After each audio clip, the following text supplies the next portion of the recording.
Chapter 7. The Boggart in the Wardrobe. Malfoy didn't reappear in classes until late on Thursday morning, when the Slytherins and Gryffindors were halfway through double potions. He swaggered into the dungeon, his right arm covered in bandages and bound up in a sling, acting, in Harry's opinion, as though he were the heroic survivor of some dreadful battle. "How is it, Draco?" simpered Pansy Parkinson. "Does it hurt much?" "Yeah," said Malfoy, putting on a brave sort of grimace. But Harry saw him wink at Crabbe and Goyle when Pansy had looked away. Settle down, said Professor Snape idly. Harry and Ron scowled at each other. Snape wouldn't have said settle down if they'd walked in late. He'd have given them detention. But Malfoy had always been able to get away with anything in Snape's classes. Snape was head of Slytherin House and generally favored his own students above all others. They were making a new potion today, a shrinking solution. Malfoy set up his cauldron right next to Harry and Ron so that they were preparing their ingredients on the same table. "Sir," Malfoy called, "Sir, I'll need help cutting up these daisy roots because of my arm." "Weasley, cut up Malfoy's roots for him," said Snape without looking up. Ron went brick red. "There's nothing wrong with your arm," he hissed at Malfoy. Malfoy smirked across the table. "Weasley, you heard Professor Snape. Cut up these roots." Ron seized his knife, pulled Malfoy's roots toward him, and began to chop them roughly so that they were all different sizes. "Professor," drawled Malfoy, "Weasley's mutilating my roots, sir." Snape approached their table, stared down his hooked nose at the roots, then gave Ron an unpleasant smile from beneath his long, greasy black hair. "Change roots with Malfoy, Weasley." "But, sir..." Ron had spent the last quarter of an hour carefully shredding his own roots into exactly equal pieces. "Now," said Snape in his most dangerous voice. Ron shoved his own beautifully cut roots across the table at Malfoy, but took up the knife again. "And, sir, I'll make this shrivel fig skin," said Malfoy, his voice full of malicious laughter. "Potter, you can skin Malfoy's shrivel fig," said Snape, giving Harry the look of loathing he always reserved just for him. Harry took Malfoy's shrivel fig as Ron began trying to repair the damage to the roots he now had to use. Harry skinned the shrivel fig as fast as he could and flung it back across the table at Malfoy without speaking. Malfoy was smirking more broadly than ever. "Seen your pal Hagrid lately?" he asked him quietly. "None of your business," said Ron jerkily, without looking up. "I'm afraid he won't be a teacher much longer," said Malfoy in a tone of mock sorrow. "Father's not very happy about my injury." "Keep talking, Malfoy, and I'll give you a real injury," snarled Ron. "He's complained to the school governors and to the Ministry of Magic. Father's got a lot of influence, you know, and a lasting injury like this." He gave a huge fake sigh. "Who knows if my arm will ever be the same again." "So that's why you're putting it on," said Harry, accidentally beheading a dead caterpillar because his hand was shaking in anger, to try to get Hagrid fired. "Well," said Malfoy, lowering his voice to a whisper, "partly, Potter, but there are other benefits too. Weasley, slice my caterpillars for me." A few cauldrons away, Neville was in trouble. Neville regularly went to pieces in potions lessons. It was his worst subject, and his great fear Professor Snape made things 10 times worse. His potion, which was supposed to be a bright acid green, had turned orange, Longbottom, said Snape, ladling some up and allowing it to splash back into the cauldron so that everyone could see. "Orange. Tell me, boy, does anything penetrate that thick skull of yours?" "Didn't you hear me say quite clearly that only one rat spleen was needed? Didn't I state plainly that a dash of leech juice would suffice? What do I have to do to make you understand, Longbottom?" Neville was pink and trembling. He looked as though he was on the verge of tears. "Please, sir," said Hermione. "Please, I could help Neville put it right." "I don't remember asking you to show off, Miss Granger," said Snape coldly. And Hermione went as pink as Neville. "Longbottom, at the end of this lesson, we will feed a few drops of this potion to your toad and see what happens. Perhaps that will encourage you to do it properly." Snape moved away, leaving Neville breathless with fear. "Help me!" he moaned to Hermione. "Hey, Harry," said Seamus Finnegan, leaning over to borrow Harry's brass scales. "Haven't you heard? Daily Prophet this morning. They reckon Sirius Black's been sighted." "Where?" said Harry and Ron quickly. On the other side of the table, Malfoy looked up, listening closely. "Not too far from here," said Seamus, who looked excited. "It was the Muggle who saw him. Of course she didn't really understand. The Muggles think he's just an ordinary criminal, don't they? So she phoned the telephone hotline. By the time the Ministry of Magic got there, he was gone." "Not too far from here," Ron repeated, looking significantly at Harry. He turned around and saw Malfoy watching closely. "What, Malfoy? Need something else skinned?" But Malfoy's eyes were shining malevolently, and they were fixed on Harry. He leaned across the table. "Thinking of trying to catch Black single-handed, Potter?" "Yeah, that's right," said Harry offhandedly. Malfoy's thin mouth was curving in a mean smile. "Of course, if it was me," he said quietly, "I'd have done something before now. I wouldn't be staying in school like a good boy. I'd be out there looking for him." "What are you talking about, Malfoy?" said Ron roughly. "Don't you know, Potter?" breathed Malfoy, his pale eyes narrowed. "Know what?" Malfoy let out a low, sneering laugh. "Maybe you'd rather not risk your neck," he said. "Want to leave it to the Dementors, do you? But if it was me, I want revenge. I hunt him down myself." "What are you talking about?" said Harry angrily, but at that moment Snape called, "You should have finished adding your ingredients by now. This potion needs to stew before it can be drunk, so clear away while it simmers and then we'll test Longbottoms." Crabbe and Goyle laughed openly, watching Neville sweat as he stirred his potion feverishly. Hermione was muttering instructions to him out of the corner of her mouth so that Snape wouldn't see. Harry and Ron packed away their unused ingredients and went to wash their hands and ladles in the stone basin in the corner. "What did Malfoy mean?" Harry muttered to Ron as he stuck his hands under the icy jet that poured from the gargoyle's mouth.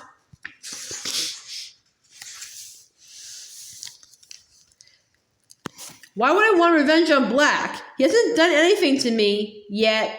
"He's making it up," said Ron savagely. "He's trying to make you do something stupid." The end of the lesson in sight, Snape strode over to Neville, who was cowering by his cauldron. "Everyone gather round," said Snape, his black eyes glittering, "and watch what happens to Longbottom's toad. If he has managed to produce a shrinking solution, it will shrink to a tadpole. If, as I don't doubt, he has done it wrong, his toad is likely to be poisoned." The Gryffindors watched fearfully. The Slytherins looked excited. Snape picked up Trevor the toad in his left hand and dipped a small spoon into Neville's potion, which was now green. He trickled a few drops down Trevor's throat. There was a moment of hushed silence in which Trevor gulped, then there was a small pop, and Trevor the tadpole was wriggling in Snape's palm. The Gryffindors burst into applause. Snape, looking sour, pulled a small bottle from the pocket of his robe, poured a few drops on top of Trevor, and he reappeared suddenly fully grown. 5 points from Gryffindor, said Snape, which wiped the smiles from every face. "I told you not to help him, Miss Granger. Class dismissed." Harry, Ron, and Hermione climbed the steps to the entrance hall. Harry was still thinking about what Malfoy had said, while Ron was seething about Snape. 5 points from Gryffindor because the potion was all right. "Why didn't you lie, Hermione? You should have said Neville did it all by himself." Hermione didn't answer. Ron looked around. "Where is she?" Harry turned too. They were at the top of the steps now, watching the rest of the class pass them, heading for the Great Hall and lunch. "She was right behind us," said Ron, frowning. Malfoy passed them, walking between Crabbe and Goyle. He smirked at Harry and disappeared. "There she is," said Harry. Hermione was panting slightly, hurrying up the stairs. One hand clutched her bag, the other seemed to be tucking something down the front of her robes. "How'd you do that?" said Ron. "What?" said Hermione, joining them. "One minute you were right behind us, the next moment you were back at the bottom of the stairs again." "What?" Hermione looked slightly confused. "Oh, I had to go back for something." "Oh no." A seam had split on Hermione's bag. Harry wasn't surprised. He could see that it was crammed with at least a dozen large and heavy books. "Why are you carrying all these around with you?" Ron asked her. "You know how many subjects I'm taking," said Hermione breathlessly. "Couldn't hold these for me, could you?" But Ron was turning over the books she handed him, looking at the covers. "You haven't got any of these subjects today. It's only Defense Against the Dark Arts this afternoon." "Oh, yes," said Hermione vaguely, but she packed all the books back into her bag just the same. "I hope there's something good for the lunch. I'm starving," she added, and she marched off toward the Great Hall. Do you get the feeling Hermione's not telling us something?" Ron asked Harry. Professor Lupin wasn't there when they arrived at his first Defense Against the Dark Arts lesson. They all sat down, took out their books, quills, and parchment, and were talking when he finally entered the room. Lupin smiled vaguely and placed his tatty old briefcase on the teacher's desk. He was as shabby as ever, but looked healthier than he had on the train, as though he had had a few square meals. "Good afternoon," he said. "Would you please put all your books back into your bags? Today's will be a practical lesson. You will need only your wands." A few curious looks were exchanged as the class put away their books. They had never had a practical Defense Against the Dark Arts before, unless you counted the memorable class last year when their old teacher had brought a cage full of pixies to class and set them loose. "Right then," said Professor Lupin, when everyone was ready. "If you'd follow me." Puzzled but interested, the class got to its feet and followed Professor Lupin out of the classroom. He led them along the deserted corridor and around a corner, where the first thing they saw was Peeves the poltergeist, who was floating upside down in midair and stuffing the nearest keyhole with chewing gum. Peeves didn't look up until Professor Lupin was 2 feet away, then he wiggled his curly-toed feet and broke into song. "Loony Loopy Lupin," Peeves sang. "Loony Loopy Lupin, Loony Loopy Lupin." Rude and unmanageable as he almost always was, Peeves usually showed some respect toward the teachers. Everyone looked quickly at Professor Lupin to see how he would take this. To their surprise, he was still smiling. "I'd take that gum out of the keyhole if I were you, Peeves," he said pleasantly. "Mr. Filch won't be able to get into his brooms." Filch was the Hogwarts caretaker, a bad-tempered, failed wizard who waged a constant war against the students and indeed Peeves. However, Peeves paid no attention to Professor Lupin's words, except to blow a loud wet raspberry. Professor Lupin gave a small sigh and took out his wand. "This is a useful little spell," he told the class over his shoulder. "Please watch closely." He raised the wand to shoulder height, said, "Wadawasi," and pointed it at Peeves. With the force of a bullet, the wad of chewing gum shot out of the keyhole and straight down Peeves' left nostril. He whirled upright and zoomed away, cursing. "Cool, sir," said Dean Thomas in amazement. "Thank you, Dean," said Professor Lupin, putting his wand away again. "Shall we proceed?" They set off again, the class looking at shabby Professor Lupin with increased respect. He led them down a second corridor and stopped right outside the staff room door. "Inside, please," said Professor Lupin, opening it and standing back.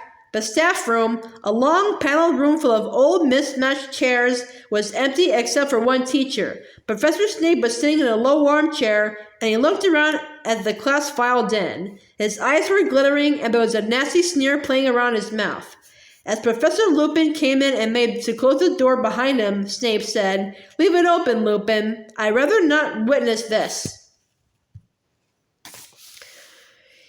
He got to his feet and strode past the class, his black robes billowing behind him. At the doorway, he turned on his heel and said, "Possibly no one's warned you, Lupin, but this class contains Neville Longbottom. I would advise you not to entrust him with anything difficult." Not unless Miss Granger is hissing instructions in his ear.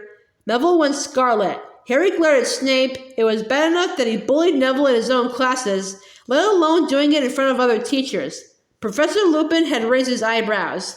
"I was hoping that Neville would assist me with the first stage of the operation," he said, "and I am sure he will perform it admirably." Neville's face went, if possible, even redder. Snape's lip curled, but he left, shutting the door with a snap. "Now then," said Professor Lupin, beckoning the class toward the end of the room, where there was nothing but an old wardrobe where the teachers kept their spare robes. As Professor Lupin went to stand next to it, the wardrobe gave a sudden wobble, banging off the wall. "Nothing to worry about," said Professor Lupin calmly, because a few people had jumped backward in alarm. "There's a Boggart in there." Most people seemed to feel that this was something to worry about. Neville gave Professor Lupin a look of pure terror, and Seamus Finnegan eyed the now rattling doorknob apprehensively. "Boggarts like dark and closed spaces," said Professor Lupin. "Wardrobes, the gap beneath beds, the cupboards under sinks. I've even met one that had lodged itself in a grandfather clock. This one moved in yesterday afternoon, and I asked the headmaster if the staff would leave it to give my third year some practice. So, the first question we must ask ourselves is, what is a Boggart?" Hermione put up her hand. "It's a shapeshifter," she said. "It can take the shape of whatever it thinks will frighten us most." "Couldn't have put it better myself," said Professor Lupin, and Hermione glowed. "So the Boggart sitting in the darkness within has not yet assumed a form.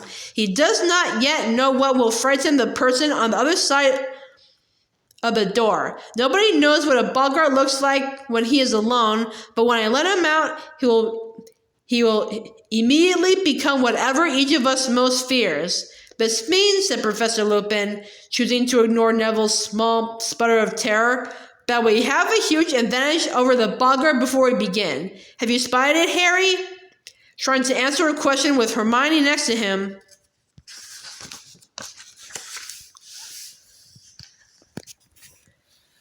bobbing up and down on the balls of her feet with her hand in the air, was very off-putting, but Harry had to go. Because there are so many of us, it won't know what shape it should be?" "Precisely," said Professor Lupin, and Hermione put her hand down, looking a little disappointed. "It's always best to have company when you're dealing with a Boggart. He becomes confused. Which should he become, a headless corpse or a flesh-eating slug? I once saw a Boggart make that very mistake, try to frighten two people at once and turn himself into half a slug. Not remotely frightening. The charm that repels a Boggart is simple, yet it requires force of mind. You see, the thing that really finishes a Boggart is laughter. What you need to do is force it to assume a shape that you find amusing. We will practice the charm without wands first. After me, please." Ridiculous, said the class together. "Good," said Professor Lupin. "Very good. But that was the easy part, I'm afraid. You see, the word alone is not enough. And this is where you come in, Neville." The wardrobe shook again, though not as much as Neville, who walked forward as though he were heading for the gallows. "Right, Neville," said Professor Lupin. "First things first. What would you say is the thing that frightens you most in the world?" Neville's lips moved, but no noise came out. "Didn't catch that, Neville. Sorry," said Professor Lupin cheerfully. Neville looked around rather wildly, as though begging someone to help him, then said, in barely more than a whisper, "Professor Snape." Nearly everyone laughed. Even Neville grinned apologetically. Professor Lupin, however, looked thoughtful. "Professor Snape. Neville, I believe you live with your grandmother?" Yes," said Neville nervously. "But I don't want the Boggart to turn into her either." No, you misunderstand me," said Professor Lupin, now smiling. I wonder, could you tell us what sort of clothes your grandmother usually wears?" Neville looked startled, but said, "Well, always the same hat, a tall one with a stuffed vulture on top, and a long dress, green normally, and sometimes a fox fur scarf." "And a handbag?"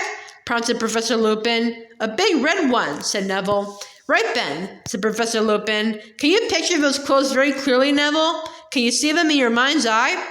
"Yes," said Neville uncertainly, plainly wondering what was coming next.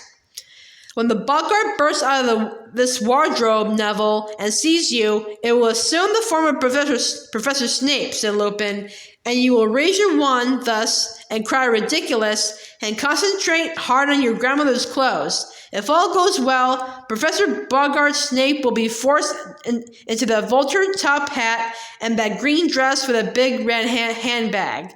There was a great shout of laughter. The wardrobe wobbled more violently.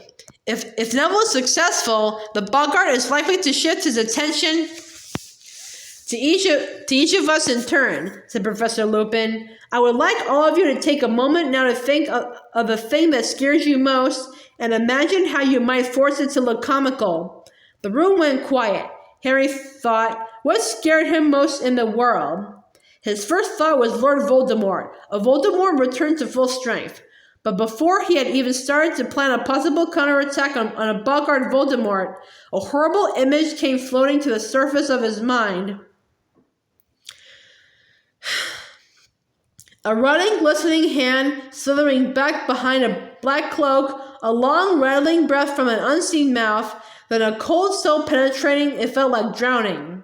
Harry shivered, then looked around, hoping no one had noticed. Many people had their eyes shut tight.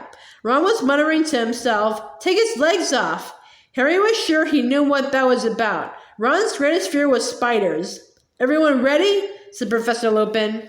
Harry felt a lurch of fear. He wasn't ready. How could you make a Dementor less frightening? But he didn't want to ask for more time.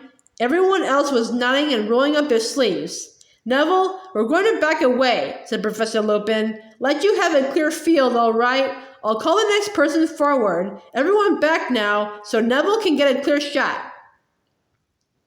Bill retreated, backed against the walls, leaving Neville alone beside the wardrobe. He looked pale and frightened, but he had pushed up the sleeves of his robes and was holding his wand ready. On the count of 3, Neville, said Professor Lupin, who was pointing his own wand at the handle of the wardrobe. 1, 2, 3, now! A jet of spark shot from the end of Professor Lupin's wand and hit the doorknob. The wardrobe burst open. Hook-nosed and menacing, Professor Snape stepped out, his eyes flashing at Neville. Neville backed away, his wand up, mouthing wordlessly. Snape was bearing down upon him, reaching inside his robes. Ridiculous, squeaked Neville.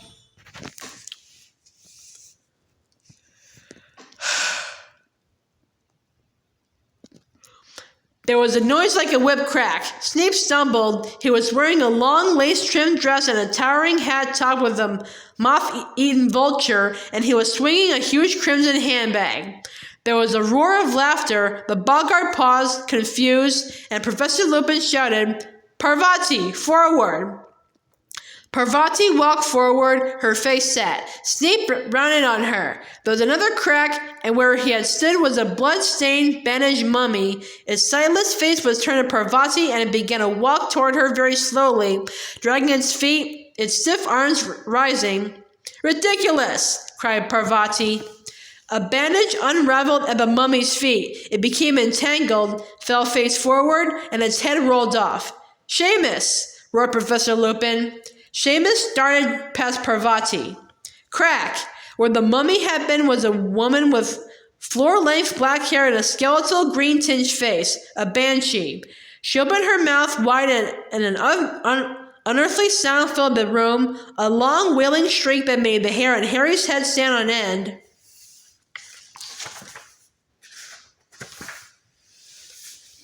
Ridiculous! Shouted Seamus. The banshee made a rasping noise and clutched her throat. Her voice was gone. Crack! The banshee turned into a rat, which chased its tail in a circle, then, crack, became a rattlesnake, which slithered and writhed before, crack, becoming a single bloody eyeball. It's confused, shouted Lupin. We're getting there. Dean! Dean hurried forward. Crack! The eyeball became a severed hand, which flipped over and began to creep along the floor like a crab. Ridiculous! Yelled Dean. There was a snap, and the hand was trapped in a mousetrap. Excellent! Ron, you're next. Ron leaped forward. Crack! Quite a few people screamed. A giant spider, 6 feet tall and covered in hair, was advancing on Ron, clicking its pincers menacingly. For a moment, Harry thought Ron had frozen. Then, ridiculous! bellowed Ron, and the spider's legs vanished. It rolled over and over. Lavender Brown squealed and ran out of its way, and it came to a halt at Harry's feet. He raised his wand, ready, but here, shouted Professor Lupin suddenly, hurrying forward. Crack! The legless spider had vanished. For a second, everyone looked wildly around to see where it was. Then they saw a silvery white orb hanging in the air in front of Lupin, who said, "Ridiculous!" almost lazily. Crack! Forward, Neville, and finish him off, said Lupin as the Boggart landed on the floor as a cockroach. Crack! Snape was back. This time, Neville charged forward looking determined. Ridiculous! He shouted, and they had a split-second's view of Snape in his lacy dress before Neville let out a great ha of laughter, and the Boggart exploded, burst into 1,000 tiny whiffs of smoke, and was gone. Excellent! Cried Professor Lupin as the class broke into applause. Excellent, Neville! Well done, everyone! Let me see. 5 points to Gryffindor for every person to tackle the Boggart. 10 for Neville because he did it twice, and 5 each to Hermione and Harry. But I didn't do anything, said Harry. You and Hermione answered my questions correctly at the start of the class, Harry, Lupin said lightly. Very well, everyone. An excellent lesson. Homework? Kindly read the chapter on Boggarts and summarize it for me, to be handed in on Monday. That'll be all. Talking excitedly, the class left the staff room. Harry, however, wasn't feeling cheerful. Professor Lupin had deliberately stopped him from tackling the Boggart. Why? Was it because he'd seen Harry collapse on the train and thought he wasn't up to much? Had he thought Harry would pass out again? But no one else seemed to have noticed anything. Did you see me take that banshee? Shouted Seamus. And the hand, said Dean, waving his own around. And Snape in that hat.